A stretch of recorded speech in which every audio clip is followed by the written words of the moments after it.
Lotus reality and agro farming వారు premium farm land projects మన పొలం ఫేజ్ 1, 2 మరియు 3 కంప్లీట్ చేసుకొని మన పొలం phase 4 Wasar village at Narayana Khed లో ఆగస్టు 15 ఇండిపెండెన్స్ డే రోజు గ్రాండ్ లాంచ్ చేయడం జరుగుతోంది.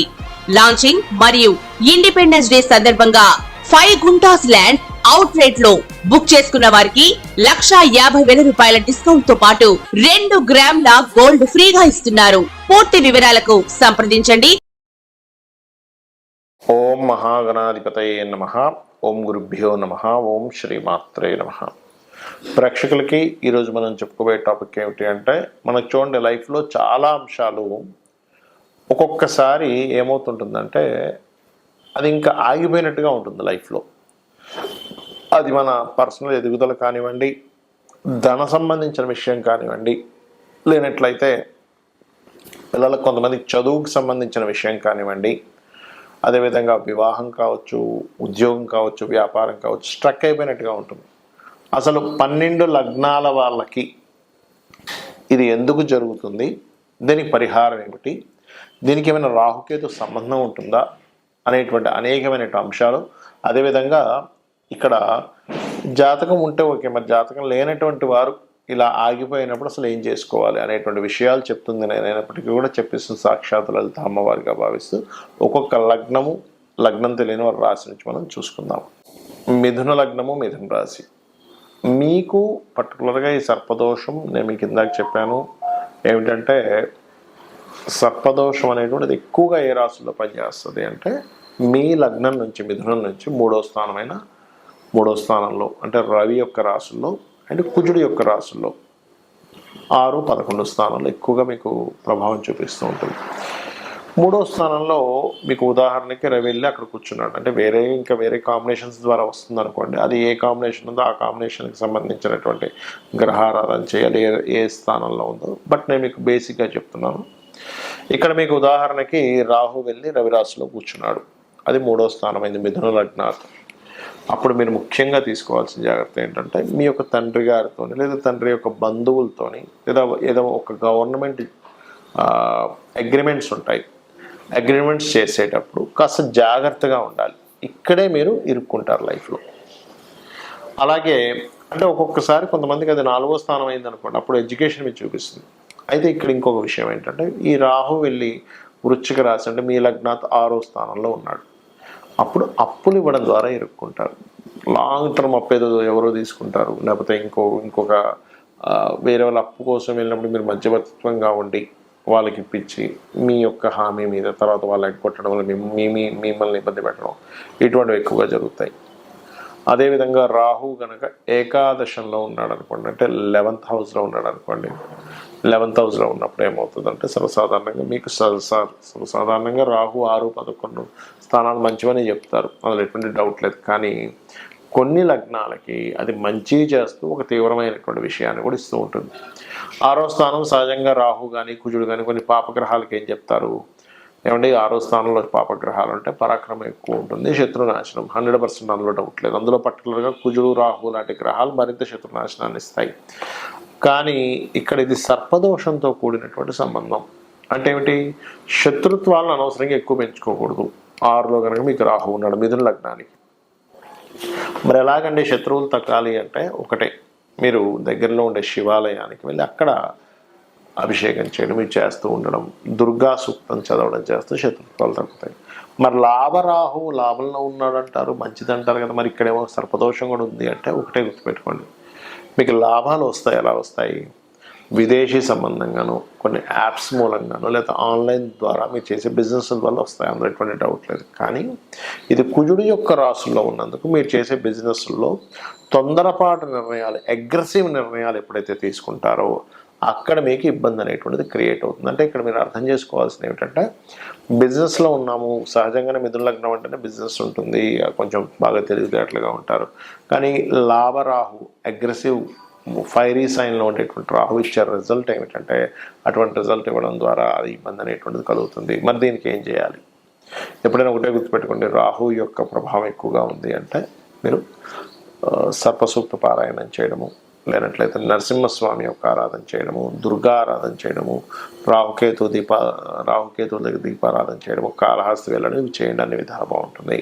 చాలామందికి లగ్నం కానీ రాశి కానీ నక్షత్రం కానీ తెలియదు వాళ్ళకి, వాళ్ళు పుట్టినప్పుడు ఏ నక్షత్రం ఉందనేటువంటిది.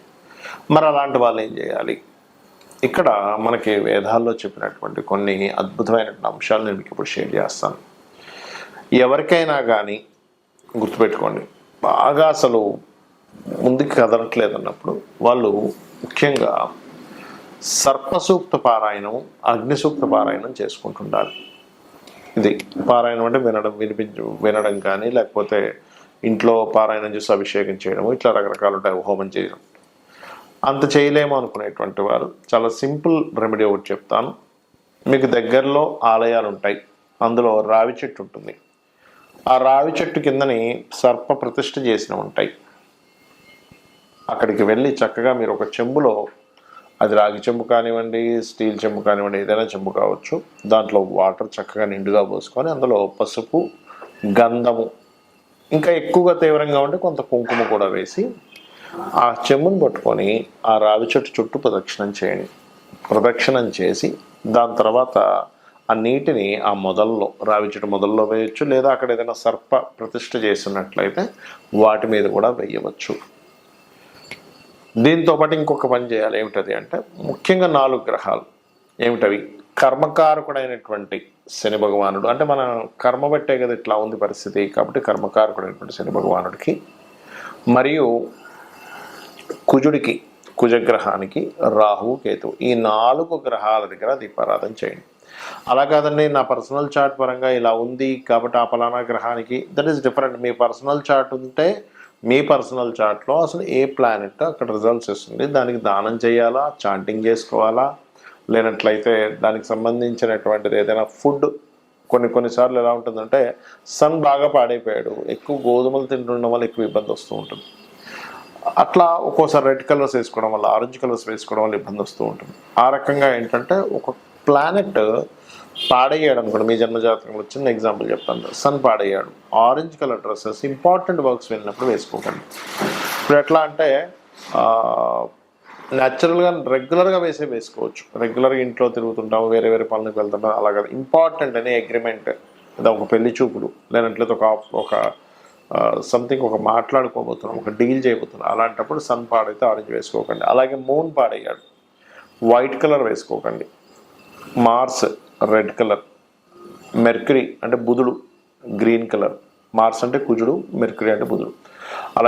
అదేవిధంగా గురువు క్రీమ్ ఆర్ ఎల్లోయిష్ కలర్స్ లేదా గోల్డెనిష్ కలర్స్, శుక్రుడు again white colour, Rahu cement colour అంటే యాష్ కలర్ అంటారు, కేతు మిక్స్డ్ కలర్స్లా ఉంటుంది, పువ్వులుగా. ఇవి ఎప్పుడు మీరు పర్టికులర్గా ఒక పని మీద, ఇది చాలా ఇంపార్టెంట్ లైఫ్లో, నా లైఫ్ టర్న్ అవుతుంది ఇక్కడ అనుకునేటప్పుడు వెళ్ళినప్పుడు మీకు ఫలానా ప్లానెట్స్ పాడైతే ఆ కలర్స్ వాడకండి.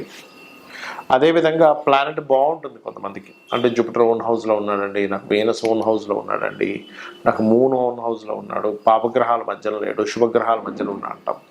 అలాంటప్పుడు ఇందాక నేను ఏవైతే అవాయిడ్ చేయమన్నానో ఆ కలర్స్ ఇంపార్టెంట్ టైంలో వేసుకోండి, అప్పుడు మీకు పాజిటివ్ జరుగుతుంది. ఇది పర్టికులర్గా గుర్తుపెట్టుకోండి. అలాగే ఇక్కడ ఏదో సర్పదోషం ఉందనో, లేకపోతే ఇంకోటి ఏదో ఎల్నాడు శని ఉందనో, లేకపోతే ఇంకోటి ఏదో ఉందనో, ఎక్కువగా దాని గురించి ఆలోచిస్తే తీవ్రంగా ఉండకండి. ఎందుకంటే ఈ గ్రహాలు అనేటువంటి మనుషుల మీద పగపట్టవు, గుర్తుపెట్టుకోండి. ఇది కేవలం మనం పాస్ట్ లైఫ్లో చేసుకున్న కర్మ. అంటే ఇంకా సింపుల్గా చెప్పాలంటే, ఒక లోన్ తీసుకున్నాము, ఆ లోన్ తీసుకొని బ్యాంక్ దగ్గర తీసుకున్నప్పుడు వాడు ఫోన్ చేస్తాడు, లేదా ఎప్పుడు కడతారండి అని ఫోన్ అడుగుతాడు. అంత మాత్రం చేత బ్యాంకు వాడు మన మీద ఏదో పగున్నట్టు కాదు కదా. మీరు లోన్ తీసుకున్నారు, ఆ లోన్ కట్టమని అడుగుతున్నాడు బ్యాంక్ వ్యక్తి, మీరు కడతారు, క్లియర్. అలాగే పూర్వజన్మలో చేసినటువంటి మంచి కర్మలు ఉంటాయి, బ్యాడ్ కర్మలు ఉంటాయి, అందరికీ ఉంటుంది, భూమి మీద పుట్టిన ప్రతి ప్రాణికి ఉంటుంది. అలా ఆ కర్మ అక్కడికి వచ్చి మీకు ఈ కర్మ నువ్వు తీర్చుకో అంటుంది. అంటే అలాగా ఒక్కోసారి చిన్నపిల్లవాడికి వచ్చింది ఎడ్యుకేషన్ రిలేటెడ్ కర్మ బాగాలేదు, అప్పుడు ఆ ఎడ్యుకేషన్ రిలేటెడ్ సంబంధంగానే స్ట్రెస్ అవుతూ ఉంటాడు మాటికి. అలా కాకుండా వివాహ సంబంధించిన విషయం బాగాలేదు, వివాహం విషయంలోనే స్ట్రెస్ అవుతుంటాడు. అంటే ఏమిటి, నువ్వు స్ట్రెస్ అవుతూ దాని గురించి ఎక్కువ కష్టపడుతున్నావు అంటే సంథింగ్ కర్మ అక్కడ కనెక్ట్ అయింది. ఇక్కడ మేజర్గా కొన్ని చెప్పాలంటే, వివాహం అవ్వట్లేదు, మీరేం బాధపడక్కర్లేదు. వివాహానికి సంబంధించిన ఒక మంత్రం, ఓం కామేశబద్ధ మాంగళ్య సూత్ర శోభిత కందర. లేదంటే బిజినెస్ సక్సెస్ అవ్వట్లేదు, ఓం ఇంద్రగోప పరిక్షిప్త స్మరతూనా భజంగికాయే నమః. అలా కాదండి జాబే రావట్లేదు నాకు అని అనుకుంటే గనక మీరు చేయవలసింది ఓం మాణిక్య మకుటాకార జానుద్వై విరాజితాయే నమః చేసుకోవచ్చు. లేదా ఓం శ్రీమాత శ్రీ మహారాజ్ని శ్రీమత్ సింహాసనేశ్వరి నమః చేసుకోవచ్చు. ఇంకొంతమందికి హెల్త్ ఇబ్బంది ఉంటుంది, అంటే వారికి ఓం సర్వవ్యాధి ప్రశమని సర్వమృత్యు నివారణి అగ్రగణ్య అచింత్య రూప కరికల్మషనాశిని నమః చేసుకోవచ్చు. ఇలాగా 1-2 కాదు, మనకి లలితా సహస్రనామాలలో అనేకమైనటువంటి నామాలు, ఒక్కొక్క నామం ఒక అద్భుతం. అక్కడ చెప్పాలంటే మీరు ఎప్పుడైతే చాంటింగ్ చేస్తూ ఉంటారో, ముఖ్యంగా లలితా సహస్రనామాలకి పాపాన్ని దగ్ధం చేసేటువంటి శక్తి ఉంది. మనం ఏ మంత్రం చేసుకున్నా దానికి పాపాన్ని దగ్ధం చేసే శక్తి ఉండదు అంత తొందరగా, కానీ లలితాసహస్రనామాలకి ఎక్కువగా ఉంటుంది. లలితాసహస్రనామాలు చేసుకోవడం ద్వారా, సూర్య నమస్కారాలు చేయడం ద్వారా, ఏదైనా ఆలయానికి వెళ్ళి అక్కడ మీరు ఏదైనా సేవ చేయడం ద్వారా ఖచ్చితంగా దగ్ధం అవుతుంది. కాబట్టి చేయండి. అలాగే దీంతో పాటు మరొక విషయం ఏంటంటే, మీకు ఏ ప్లానెట్ అయితే పాడైందో బాగా, ఏ రోజుల్లో అయితే మీకు ఎక్కువ ఇబ్బందులు కలుగుతున్నాయో ఆ రోజులు పర్టికులర్గా ఒంటిపూట ఉండండి. అంటే ఒంటిపూట అంటే తెలుసు కదా మీకు, పొద్దున్న తినకుండా మధ్యాహ్నమో సాయంత్రమో తింటుంటారు కొంతమంది. కానీ ఉపవాసం, కంప్లీట్ ఉపవాసం మాత్రం మీరు ఏకాదశి రోజు మాత్రమే చేయండి. శాస్త్రాల్లో మనకి ఏకాదశి ఉపవాసం వల్ల విష్ణువు ఆ ఉపవాసానికి సంబంధించినటువంటి తీసుకొని మనకి ఈ రోగ సంబంధించినవి రాకుండాను, రుణ సంబంధించినవి రాకుండాను, శత్రు సంబంధించినవి రాకుండాను ఆపుతూ ఉంటాడు ఆయన. అంటే రోగ శత్రువులు తగ్గుతారు ఏకాదశి ఉపవాసం చేస్తే. దాని మీద ఒక వ్యక్తి జపాన్లో రీసెర్చ్ కూడా చేసి ఇలా రోగాలు తగ్గడానికి ఉంది అని చెప్పడం కూడా జరిగింది. మనం సో దాన్ని ఎంత పాటిస్తే అంత మంచిది. అదేవిధంగా ఇక్కడ మరొక విషయం ఏంటంటే, మీరు ఏదైనా ఒక మంత్రం చేసేటప్పుడు చాలామంది నన్ను అడుగుతూ ఉంటారు, ఏమండి మీరు ఇప్పుడు ఈ మంత్రం చెప్పారు ఎంతసేపు చేయాలి? మినిమం 40 to 45 minutes ఖచ్చితంగా చేయాలి.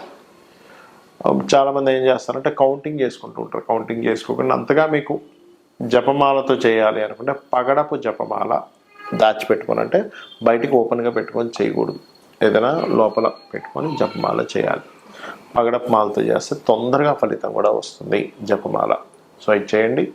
మీకు పర్టికులర్గా మీరు ఏదైతే ఈ ఇబ్బందులతో ఉన్నారో ఆ ఇబ్బందులతో ఉన్నానని మాటిమాటికి చాంటింగ్ చేయకండి. ఈ ఇబ్బందుల నుంచి నేను ఈ రకంగా బయటపడతాను అని ఫీల్ అవ్వండి. ఇబ్బందులతో ఉన్న ప్రతి వ్యక్తి చేసే మెయిన్ మిస్టేక్ అదే, అమ్మో ఇబ్బందుల్లో ఎలాగ అనుకుంటారు కాదు. ఈ ఇబ్బంది ఇలా క్లియర్ అవుతుంది, ఈ మార్గంలో క్లియర్ అవుతుంది, నేను ఇంత మెంటల్గా ఇంత స్ట్రాంగ్గా ఉంటే క్లియర్ అవుతుంది, నేను ఈ దేవతా స్వరూపాన్ని పట్టుకుంటే అవుతుంది, నేను ఇంత వర్క్ చేస్తే అవుతుంది. ఈ పాజిటివ్ దీంట్లో వెళ్ళండి, ఖచ్చితంగా అన్ని విధాలు బాగుంటుంది. ఆ అమ్మవారి యొక్క అనుగ్రహం కూడా మీకు పరిపూర్ణంగా కలగాలని మనస్ఫూర్తిగా కోరుకుంటూ శ్రీమాత్రే నమః.